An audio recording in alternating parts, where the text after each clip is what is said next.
दोस्तों, हम में से चाहे कोई भी क्यों ना हो, वह किसी न किसी बात को लेकर चिंता में अवश्य रहता है। फिर चाहे वह उसके स्वास्थ्य को लेकर हो, या फिर उसके परिवार के किसी सदस्य को लेकर, या फिर उसके व्यवसाय को लेकर, लेकिन वह चिंतित रहता ही है। चिंता हमारे लिए अच्छी है या बुरी, इस बात से कोई फर्क नहीं पड़ता, पर बिना चिंता किए हम नहीं रह सकते। और इसी चिंता का समाधान खोजने के लिए हम हमेशा भाग दौड़ करते रहते हैं, यहां से वहां भागते रहते हैं। लेकिन हम यह भूल जाते हैं कि जिस चिंता के समाधान के लिए हम भाग दौड़ रहे हैं, वास्तविक तौर पर तो हम उसके समाधान के लिए भी चिंता ही कर रहे हैं।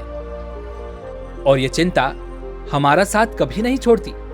जब तक हमारा जीवन है, तब तक हम किसी न किसी बात को लेकर चिंतित ही रहते हैं, जब तक कि हम मृत्यु को प्राप्त ना हो जाएं। चलिए इसे एक बहुत कहानी के माध्यम से समझते हैं। बहुत समय पहले की बात है। एक नगर में एक व्यक्ति रहता था जो हमेशा चिंतित रहता था। वह चिंताओं के बोझ के तले दबा हुआ था। उसे हर चीज की चिंता लगी रहती थी। वह कभी अपनी पत्नी को लेकर चिंतित रहता, तो कभी अपने बच्चों को लेकर, तो कभी वह अपने माता पिता के स्वास्थ्य को लेकर भी चिंतित रहता था। इसी प्रकार घर की हर एक छोटी सी छोटी समस्या उसकी चिंता का कारण बनी हुई थी। और इसी चिंता में उसका जीवन भी यूं ही कटता जा रहा था। उसे कुछ भी समझ नहीं आ रहा था कि वह क्या करे। तभी वह अपने एक मित्र से मिला। उसके मित्र ने उसे कई ज्ञानियों से मिलाया, और उन ज्ञानियों ने उसे बताया कि हमें चिंता नहीं करनी चाहिए, हमें तो चिंतन करना चाहिए। चिंता तो उस चिता के समान है जो धीरे धीरे जलती रहती है। अब से वह व्यक्ति बहुत सावधान हो चुका था। अब से वह चिंता नहीं करना चाहता था। वह बहुत कोशिश करने लगा, वह बहुत प्रयास करने लगा कि वह चिंता ना करे। पर इस दौरान उसके सर पर एक और समस्या आन पड़ी, और वह थी कि आखिर वह चिंता मुक्त कैसे रहे। और चिंता न करने की चिंता तो उसे भीतर ही भीतर खाई जा रही थी। एक दिन की बात है, वह घर पर निराश और हताश बैठा हुआ था। तभी दरवाजे पर एक बौद्ध भिक्षु आए और उन्होंने भिक्षा के लिए गुहार लगाई। वह व्यक्ति द्वार पर आया और उसने उन बौद्ध भिक्षु को भिक्षा दी, और साथ ही उन बौद्ध भिक्षु से कहता है, हे गुरुवर, आप सभी को भी तो भिक्षा की चिंता लगी रहती होगी। आप सब जब रोज सुबह उठते होंगे तो आप यही सोचते होंगे, पता नहीं आज भिक्षा मिलेगी या नहीं मिलेगी, कहीं आज हमें भूखा ना सोना पड़े, और जो भोजन हमें मिलेगा पता नहीं वह स्वादिष्ट होगा भी या नहीं, कहीं ऐसा ना हो कि हमें रूखी सूखी ही खाने को मिले। उस व्यक्ति की यह बात सुनकर वह बहुत भिक्षु मुस्कुराने लगे, और इसका जवाब देते हुए वह उस युवक से कहते हैं, भंते, इसमें भला चिंता करने वाली क्या बात है? ये तो हमारा कर्म है। हम जैसे कर्म करेंगे वैसे ही हमें फल मिलने वाले हैं। हमें अपना काम तो करना ही होगा। हमारा काम है भिक्षा मांगकर भोजन करना, और हम अपना काम कर रहे हैं। भला पहले से ही हम परिणामों के बारे में सोचकर बेवजह की चिंताओं को क्यों आमंत्रण दें? जैसे हम कर्म करेंगे उसका फल भी हमें वैसा ही मिलेगा। कर्म करने के बाद कोई ना कोई परिणाम तो अवश्य ही मिलेगा, और जो भी फल होगा वह तुम्हारा ही है। तो फिर इसमें चिंता करने वाली बात क्या है? उस व्यक्ति ने उन बौद्ध भिक्षु की सारी बातें ध्यानपूर्वक सुनी, और उसके बाद वह उन बौद्ध भिक्षु से कहता है, हे गुरुवर, मैं इन दिनों चिंता से घिरा हुआ हूं। मैं पहले से ही बहुत चिंतित हूं, और अब तो मेरे साथ एक और नई समस्या जुड़ चुकी है, और उससे तो मेरा सब कुछ छीन लिया है। मेरे घर का सुख चैन सब कुछ बर्बाद हो चुका है। हे गुरुवर, क्या आप मुझे इसका कुछ समाधान बता सकते हैं? क्या आप मेरा मार्गदर्शन कर सकते हैं? इसका जवाब देते हुए वो बौद्ध भिक्षु उस युवक से कहते हैं, भंते, मैं तुम्हें केवल मार्ग दिखा सकता हूं, लेकिन उस पर चलना तो तुम्हें ही होगा। उसका समाधान तो तुम्हें ही करना होगा। तभी वह युवक उन बौद्ध भिक्षु से अपनी समस्या बताते हुए कहता है, हे गुरुवर, मैं चिंता मुक्त होना चाहता हूं। मैं अपनी सभी समस्याओं का समाधान करना चाहता हूं, लेकिन मैं चाह कर भी अपनी इन चिंताओं से मुक्त नहीं हो पा रहा। मैं अपनी सभी चिंताओं को समाप्त करने के लिए चिंतित रहता हूं, और इसके लिए मैंने तरह तरह के ज्ञानियों से परामर्श भी लिया है। उन्होंने मुझे अलग अलग चीजें बताई हैं। वे कहते हैं कि मुझे चिंता नहीं करनी चाहिए, हमें तो चिंतन करना चाहिए। लेकिन अब मेरी समस्या यह है कि मैं चिंता मुक्त हो ही नहीं पा रहा। मैं चाहता हूं कि मैं चिंता ना करूं और यही चिंता मुझे खाए जा रही है। हे गुरुवर, मुझे समझ नहीं आ रहा कि मैं क्या करूं, कहां जाऊं और किससे मदद मांगूं। कोई भी मुझे सही राह नहीं दिखा पा रहा।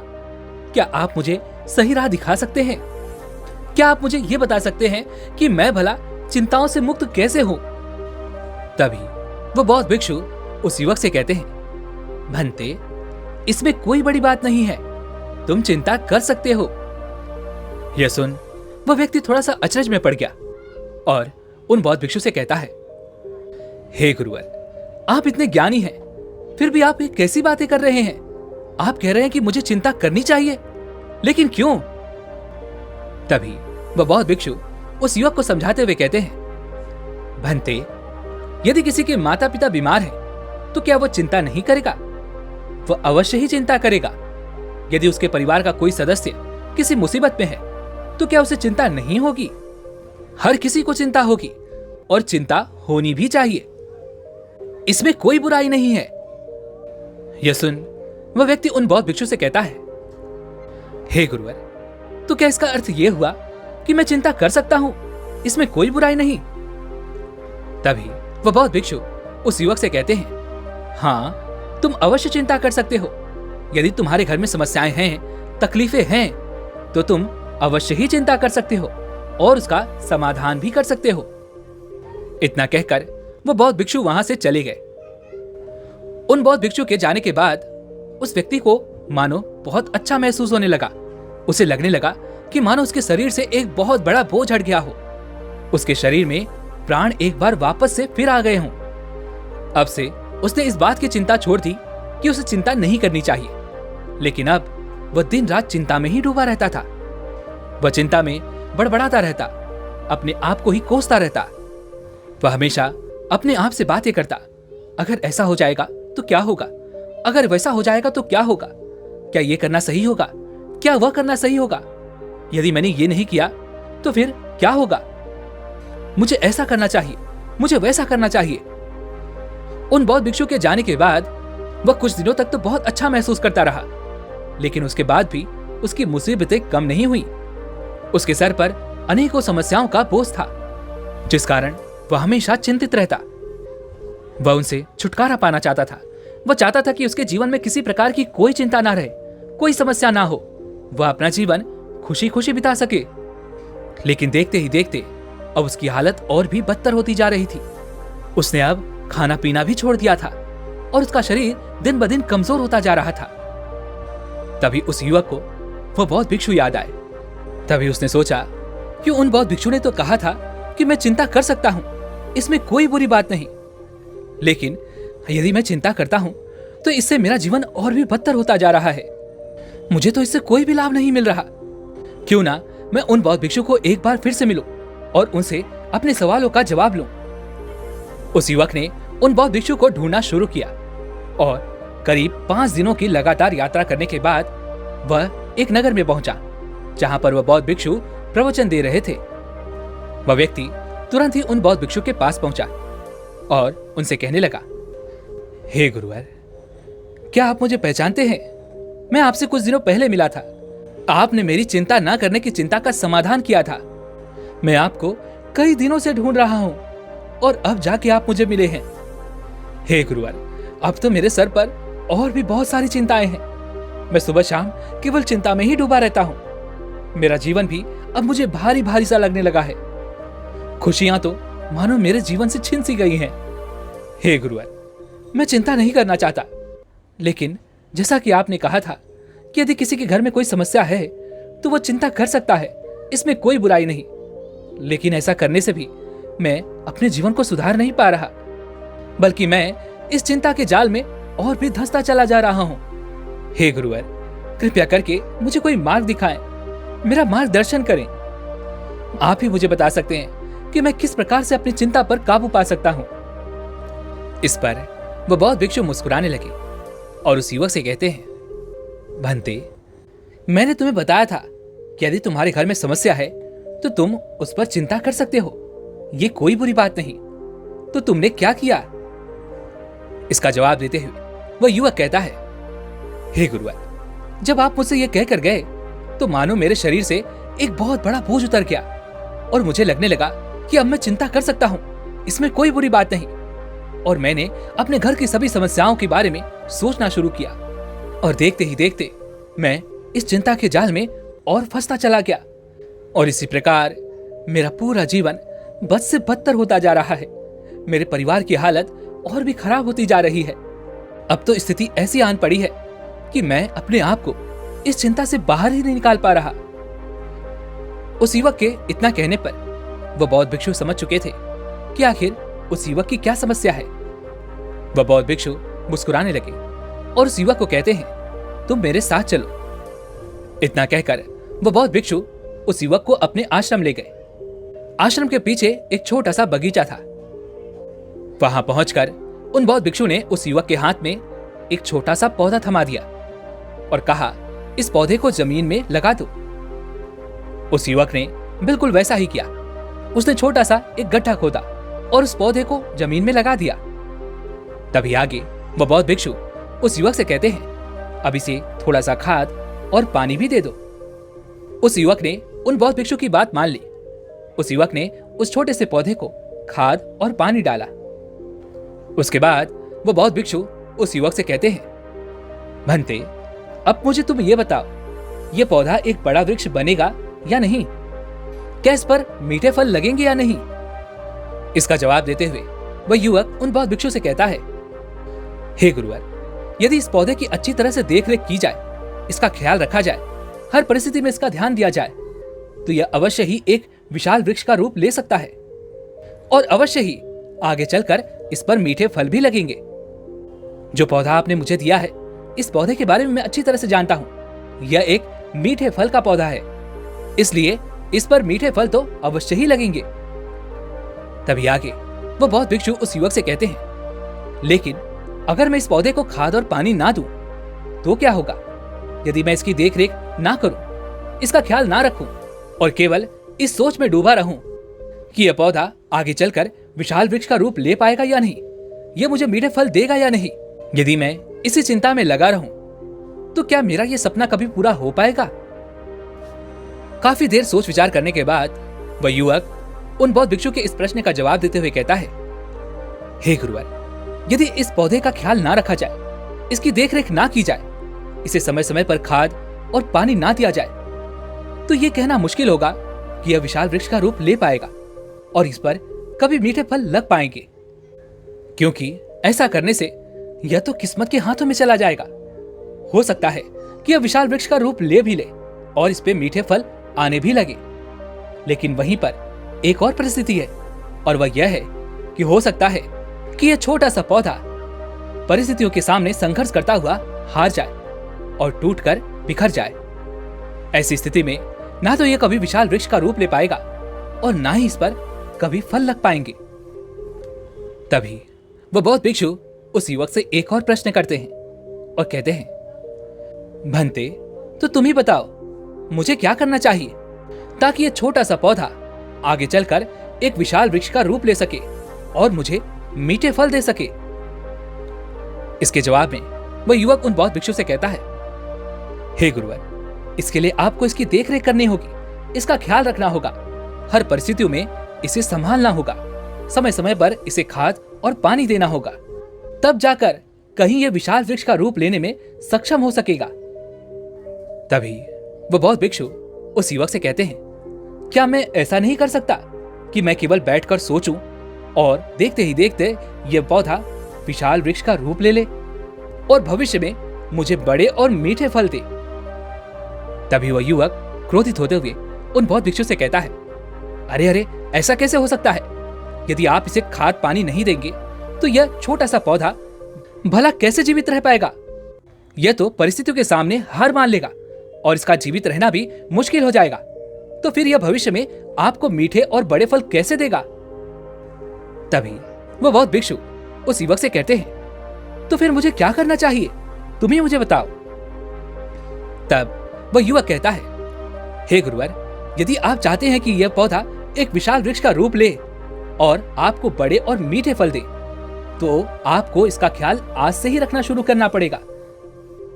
आपको इस पौधे पर आज से ही मेहनत करनी होगी, तभी आप भविष्य में कुछ अच्छा सोच सकते हैं। तभी वो बौद्ध भिक्षु उस युवक से कहते हैं, तो क्या मुझे इस पर ध्यान देना होगा? क्या मुझे इसका ख्याल रखना होगा और मुझे इस पर आज से ही मेहनत करनी होगी? या भविष्य में क्या होगा इस बात की चिंता में लग जाना चाहिए?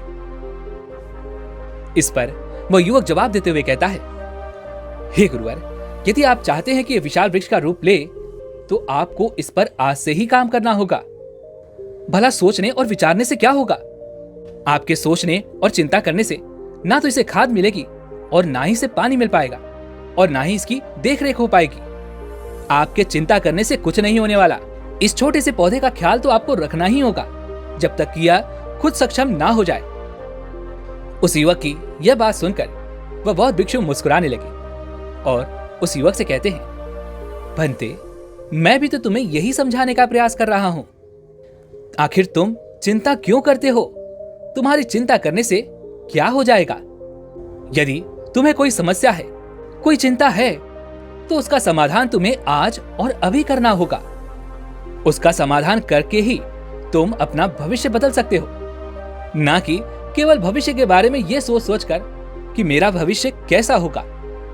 और जब तुम उस समस्या का समाधान आज और अभी कर लोगे तो उसी चिंता को चिंतन कहते हैं। और यदि तुम केवल भविष्य के बारे में सोचते रहोगे, भविष्य के बारे में विचार करते रहोगे, तो वही चिंता का एक छोटा सा पौधा एक विशाल वृक्ष का रूप ले लेगा और फिर तुम्हें वह कभी चैन से नहीं रहने देगा। इसलिए उसका समाधान आज और अभी करो, क्योंकि वर्तमान में तो केवल चिंतन ही हो सकता है, अर्थात वर्तमान में तो हम केवल समाधान ही कर सकते हैं। इसलिए आखिर इतनी चिंता क्यों करते हो?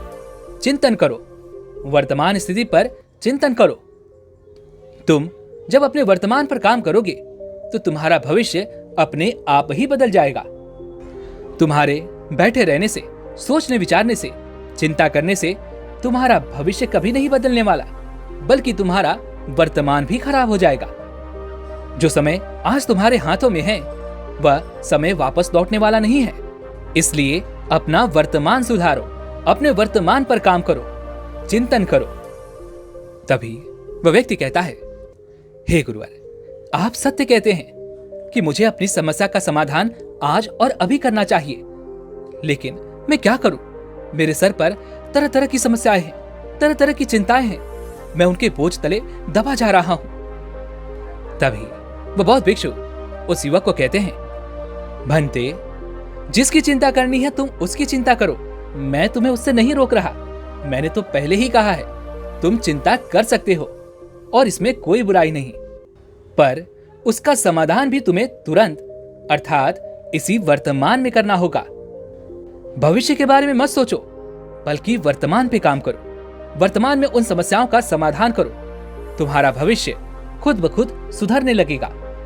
इसलिए भविष्य की चिंता ना करो, बल्कि वर्तमान की चिंता करो, क्योंकि जो क्षण, जो पल आज तुम्हारे हाथों में है वो बहुत कीमती है। इस पल को यूं ही व्यर्थ मत जाने दो, बल्कि इसका उपयोग करो और अपनी समस्याओं का समाधान करो। इतना कहकर वह बौद्ध भिक्षु शांत हो गए और उस युवक को भी अब यह समझ में आ चुका था कि चिंता करने से उसे कोई लाभ नहीं मिलने वाला, बल्कि उसे तो अपनी समस्याओं का समाधान करना होगा। केवल भविष्य के बारे में सोचने से कुछ लाभ नहीं होने वाला, उसे तो वर्तमान पर काम करना होगा। अब से उसने चिंतन शुरू कर दिया, चिंता को उसने छोड़ दिया और देखते ही देखते उसका जीवन सुधरने लगा। दोस्तों, है तो बहुत छोटी सी बात, लेकिन इसे भी हम समझने में अपना पूरा जीवन लगा देते हैं। हम दिन रात तो यही करते रहते हैं, चिंता, चिंता और चिंता। इससे पीछा छुड़ाने के लिए हम पता नहीं क्या क्या करते हैं, तरह तरह के उपाय, तरह तरह की योजनाएं अपनाते हैं। लेकिन हम ये भूल जाते हैं कि आखिर ये चिंता है क्या?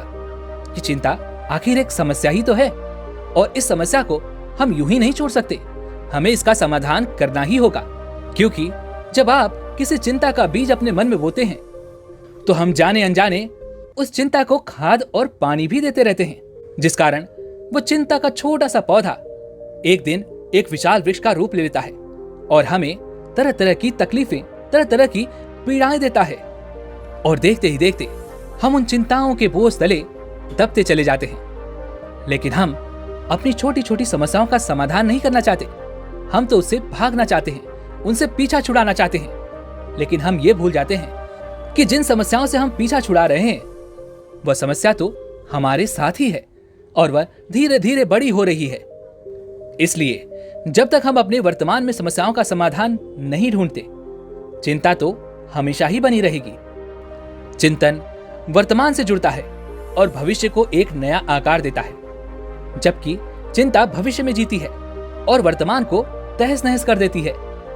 तो मेरा आपसे एक प्रश्न है, आप क्या करना चाहेंगे, चिंता या फिर चिंतन? आप मुझे कमेंट में जरूर बताइएगा। वैसे आपने आज की इस वीडियो से क्या सीखा वो भी आप मुझे कमेंट में जरूर बताइएगा। इसी के साथ में उम्मीद है कि आपको आज की ये वीडियो भी पसंद आई होगी, तो लाइक और शेयर करने के साथ चैनल को सब्सक्राइब और घंटी बटन को जरूर दबा दीजिएगा। तो चलिए फिर मिलते हैं ऐसी एक और वीडियो में, तब तक के लिए अपना ख्याल रखें। धन्यवाद।